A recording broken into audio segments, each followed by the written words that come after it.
Abang beli burger tak? Kita lapar lah. Abang lupalah. Malam-malam ni memang tak buka pun. Abang masak ni, masak telur lepas tu makan dengan roti ke? Tak nak. Tadi kata lapar.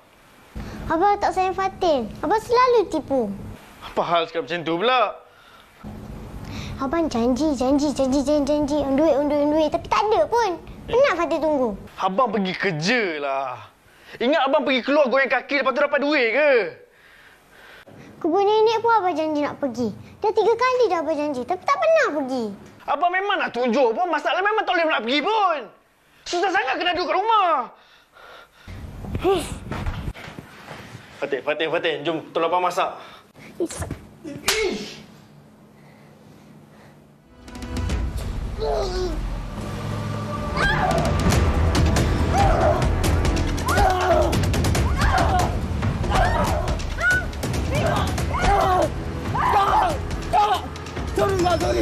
Sorry lah.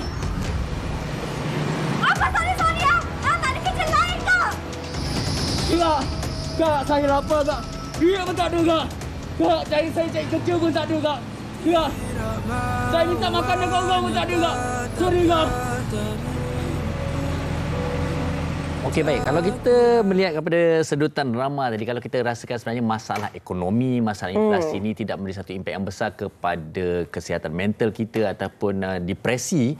Ternyata apa yang kita saksikan tadi, Hawa, memang sangat-sangat memberi impak yang sangat negatif. Betul. Itu antara contohlah senario kehidupan kan, kesesakan kewangan, tak dapat nak makan lebih dan sebagainya. Itu memberi tekanan kepada bukan kita saja yang nak bagi duit ini, kepada seluruh ahli keluarga juga. Jadi hari ini kita nak objektif kita untuk membantu sesama kita bagaimana untuk kita menguruskan kewangan kita dalam keadaan ekonomi yang agak complicated sekarang ini. Agak mencabar sekarang ini. Dan cukup bertuah kita di WHI. Kita bersama dengan seorang perunding kewangan. Kita bersama dengan Tuan Syamsuddin Kadir. Terima kasih Tuan sudi luangkan masa bersama kita. Okey, baik Tuan. Tapi Tuan nampak tenang je. Walaupun inflasi je Tuan nampak tenang je. Tapi mungkin itu juga yang Tuan perlu jelaskan kepada kami.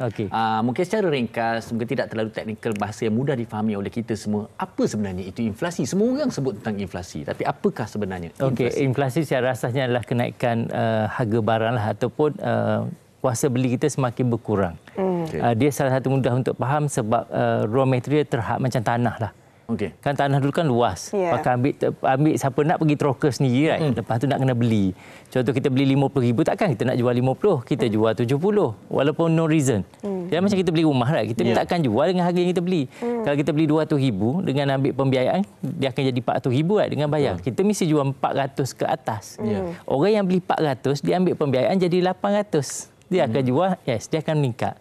Itu sebab di negara maju macam Jerman, UK, France, 75% lebih kurang rakyat dia menyewa sampai mati. Benda tu dia akan jadi ke Malaysia juga. Itu sebab kalau kita tengok negara maju dia akan jadi stressful. Jadi kalau kita nak tengok satu benda lagi, kalau dulu mungkin RM1 boleh cover 3 pelajar.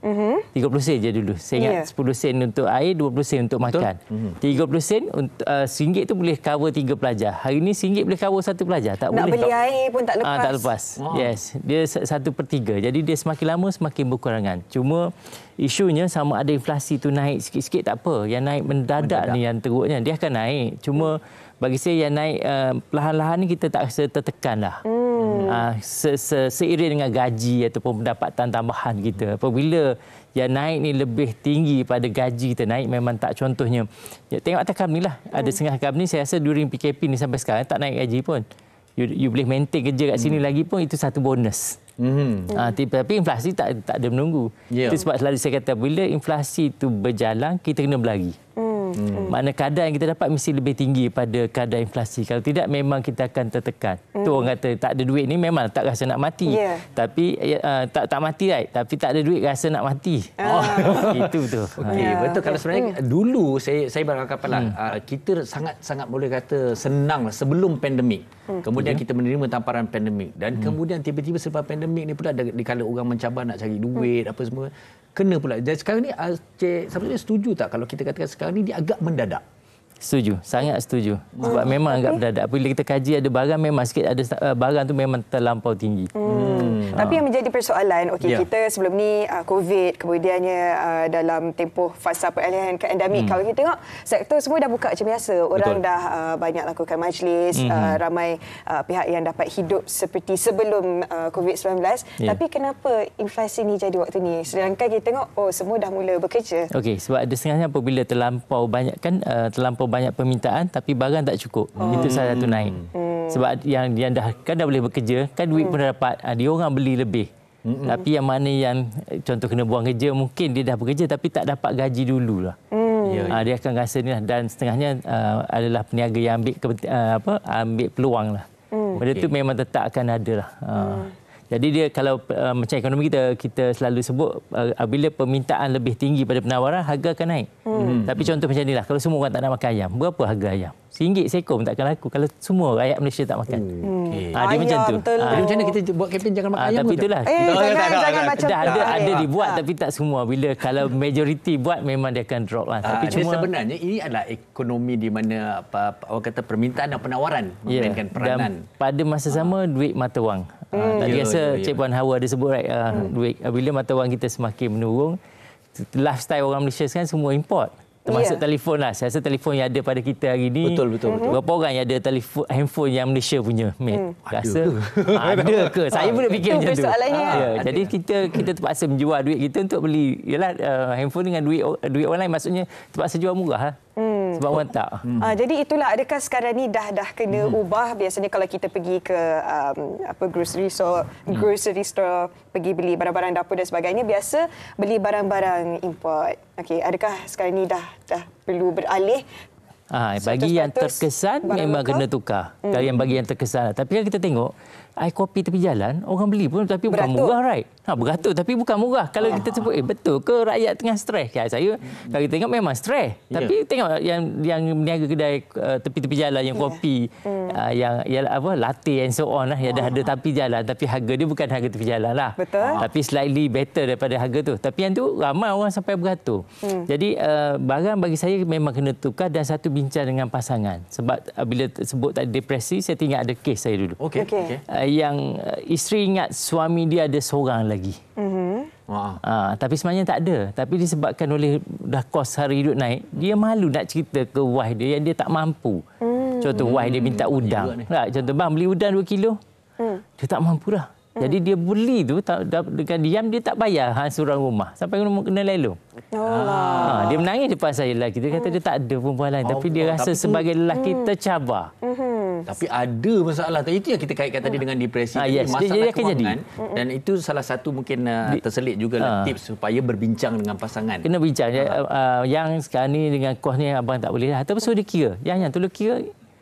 Kalau contoh dia suri rumah ke apa, right? So dia kira. Ataupun yang tolong bayar. Baru dia nampak ada setengah isteri mungkin, ya ke? Abang kan gaji naik? Tak apa, yang pergi beli.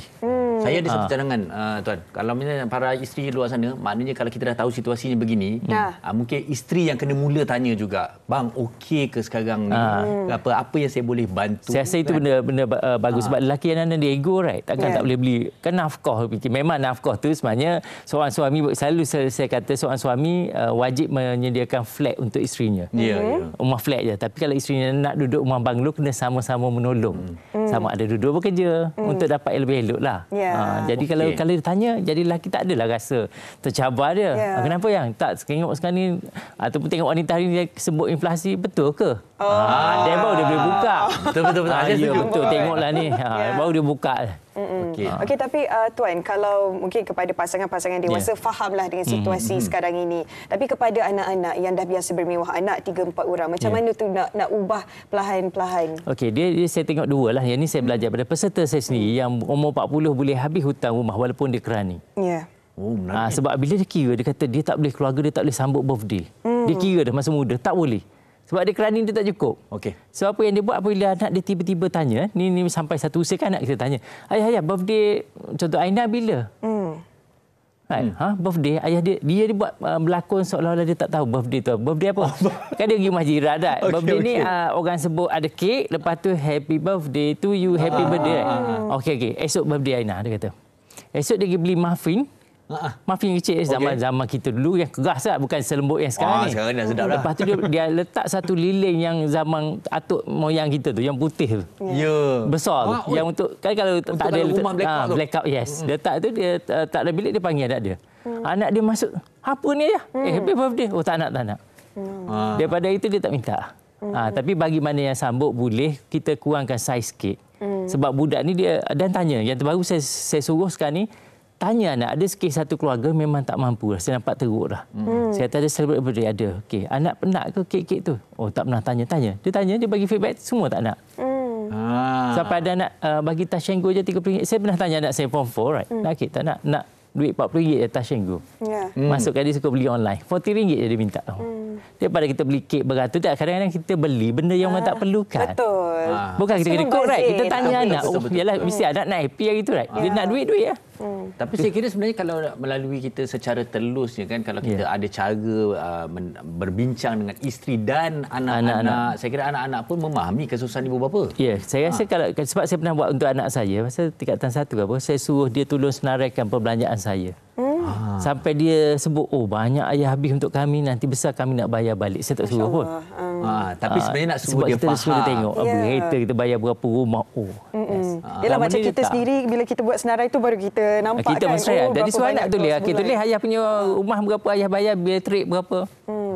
Baru ni satu, bila anak kan pasal ikon apa semua, saya cakap okey, bulan ni satu bilik seorang tu saya kata tak boleh pasal ikon. Daripada bil tu saya tunjuk. Saya ambil keluar satu. Betul-betul. Your room saja RM100. Ya. Almost saya kata boleh nak pasang. Tapi you pay me RM1.50. RM1.50 lagi saya subsidize. Wah, ini salah satu mungkin taktik ataupun strategi untuk mendidik. Okey, kita akan bincangkan lagi bersama dengan Tuan Samsudin, tapi kita nak dengarkan juga pendapat mereka di luar sana tentang topik kita hari ini. Kita dengarkan.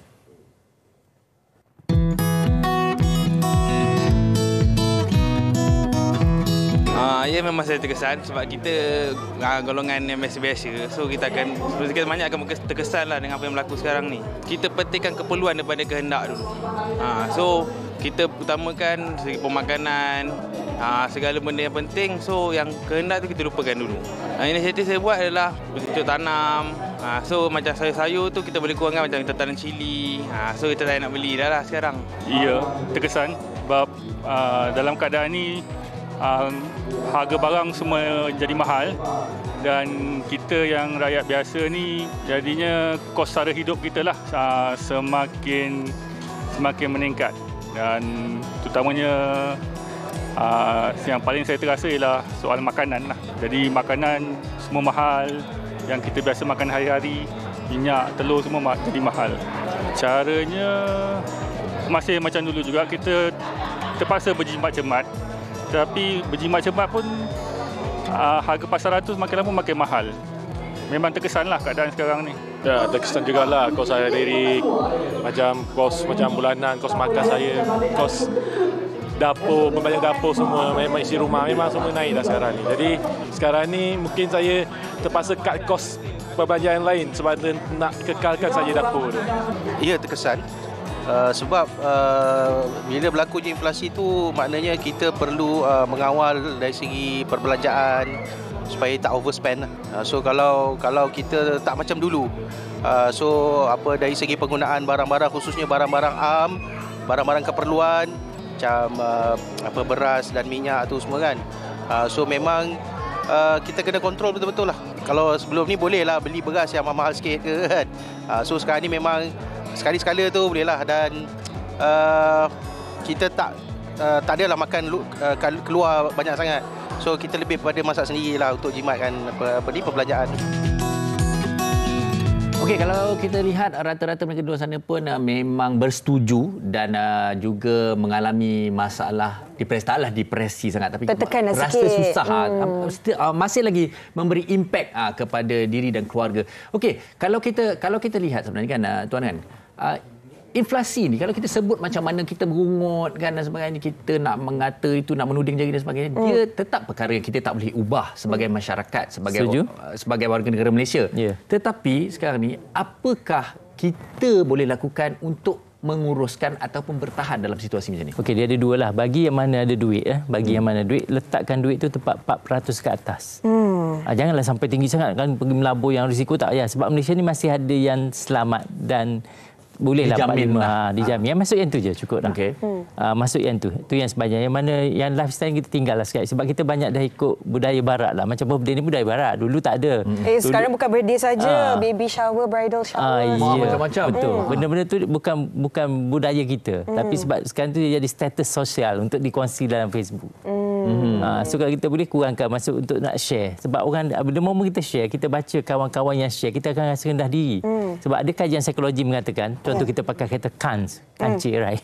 Tiba-tiba ada kereta mewah lah satu lalu sebelah kita. Ya. Contoh yang kereta mewah tu baru RM500,000. Kita akan rasa persoalan kenapa bukan kita pakai itu. The moment kita pakai kereta RM500,000, lalu pula kereta RM1,000,000, kita akan tanya kenapa dia? Tak berkesudahan. Jadi dalam Facebook cari kawan-kawan yang tak show off. Yang tak ada yang tunjuk gaya. Yang lebih tengok, ya alamak dia tengah kerja. Kita yang malas pun jadi nak bekerja. Atau dia tunjuk tentang penyimatan yang dia buat.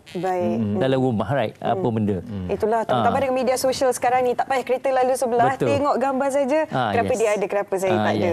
Itu yang akan jadi masuk skim cepat kaya. Sebab musim inflasi ni, saya tengok banyak orang masuk skim cepat kaya. Sebab nak selesaikan ni, itu jalan yang salah. Personal loan jangan. Sebab saya tengok sekarang ni, even minggu lepas saya tanya dalam Telegram saya, siapa ada penuh yang husband and wife dua-dua. Personal loan ni saya tanya pula, personal loan ambil sebab apa? Masuk skim tu tak menjadi. Suami pula buat bisnes tak menjadi. Memang dia dah kad kredit 2, 3, 4. Alamak, hutang. Jangan ambil personal loan untuk settle kad kredit. Sebab memang dia akan habis 2-3 tahun dia akan ada balik. Dia bukannya sebab kos. Ego dengan lifestyle tadi. Baik. Maksudnya sesak bagaimanapun personal loan elakkan. Elak dekat kad kredit. Sebab kad kredit 18%, 4 tahun dia jadi double. Tak sempat kita nak kejar. Dia lebih teruk pada inflasi. Satu lagi saya nampak sebenarnya apa yang Tuan cuba katakan sebenarnya, ubah gaya hidup lah, rendahkan sedikit atau downgrade sikit. Downgrade, tukar tengok. Macam saya kata selalu dalam wanita hari, nak masak pun tanya dulu siapa nak makan. Siapa nak makan, tak kira apa, ada nak makan tak? Nanti kita masak semua tak makan, sebagai isteri pun right. Aku masak susah-susah. Tak ada siapa nak makan ayam masak merah ni. Tanya dulu. Malam ni nak masak ayam masak merah, nak? Oh, semua tak nak. Tak nak makan ke nak nak ringan-ringannya kari pap je? Dah tak payah masak nasi, tak payah apa. Betul. Dia tengok macam ni, kat rumah kita, rather than fokus on inflasi, tengok kat rumah kita pagi, bangun ada lagi nasi lebih. Ada itu dah membazir dah. Kecuali kita pandai pula buat nasi goreng pagi. Jangan kan biasa orang akan buat breakfast lain, right? Habiskan pagi tu, cuba kalau nasi ada sikit macam mana pun buat nasi goreng. Habiskan. Walaupun 3 orang makan, macam saya me myself kalau tak ada time free lah. Tapi nasi goreng pun guna perencah yang segera sebab saya tak pandai. So saya akan buat yang tu. Mengaku terus tuan. Saya buat yang tu, yang lebih baru saya akan buat benda lain, sama ada beli cheese ke whatever. Untuk yang lain, few makan yang ni, few yang tu. Okey, dan itu antara caranya lah, dan turut dikongsikan di Facebook kita tuan. Ramai juga yang bagi tahu Tuan Syamsuddin ni buatlah YouTube channel. InsyaAllah. Doakan saya, ajarkan saya. Okey, dari Raja Adila katanya antara peniaga kecil terasa kesannya harga barangan semakin naik tapi jualan semakin berkurang. Terpaksa lakukan 2 ke 3 kerja untuk menyara kehidupan. Itu cara yang lebih baiklah daripada ambil. Sebab untuk peniaga pun samalah, sebab dia pun beli barang tinggi, dia nak jual kepada kita pun. Cuma bagi saya food presentation kena okey lah. Sebab kadang-kadang orang jual, saya tengok telur mata tu macam tak ikhlas. Kan telur mata the way dia goreng telur mata, right? Macam tak ada mata dah. Buta.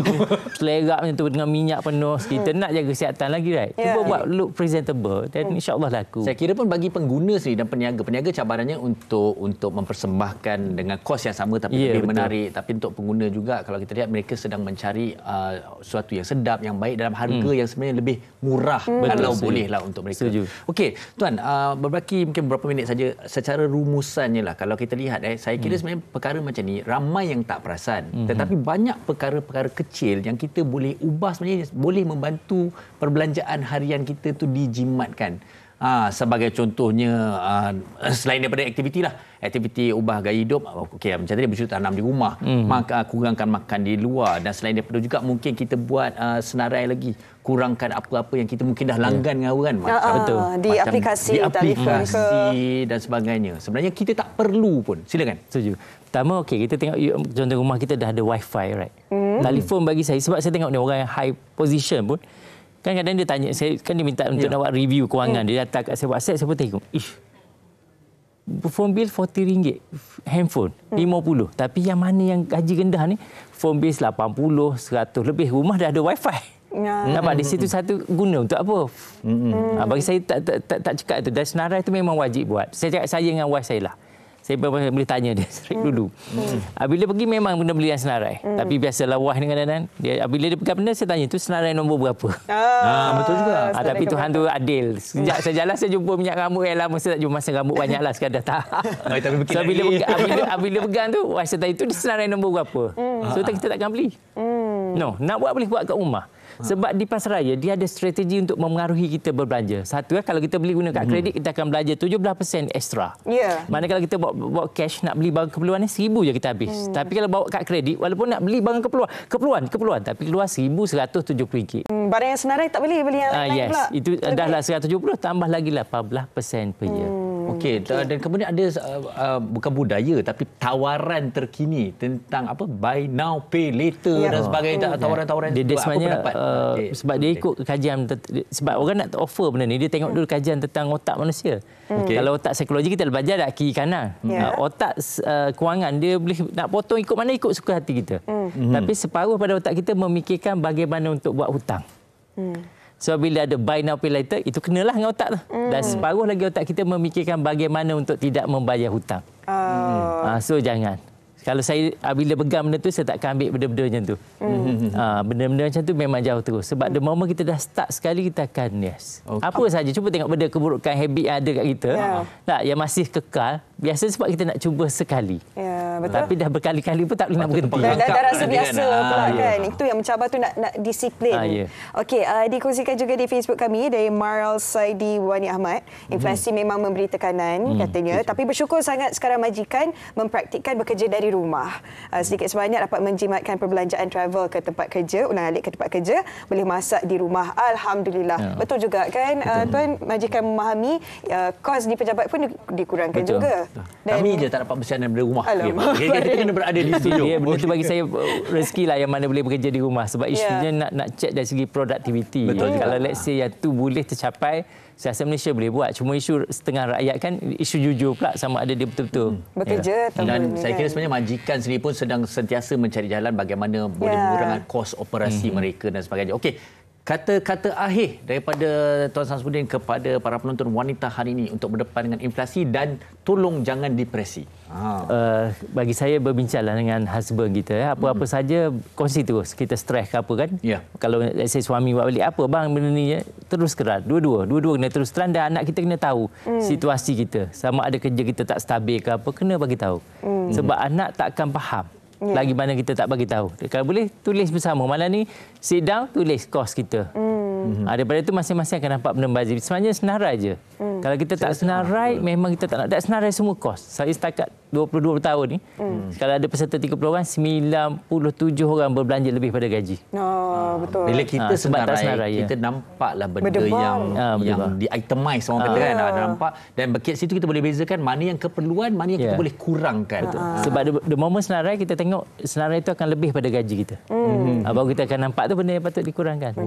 Jadi sama-samalah kita harap semoga kita ni berdisiplin. Itulah sebab bila nak buat senarai itu kan memang rasa berdebar, tapi tak apa, untuk bantu kita urus dengan sebaiknya. Terima kasih banyak Tuan Syamsuddin. Saya suka.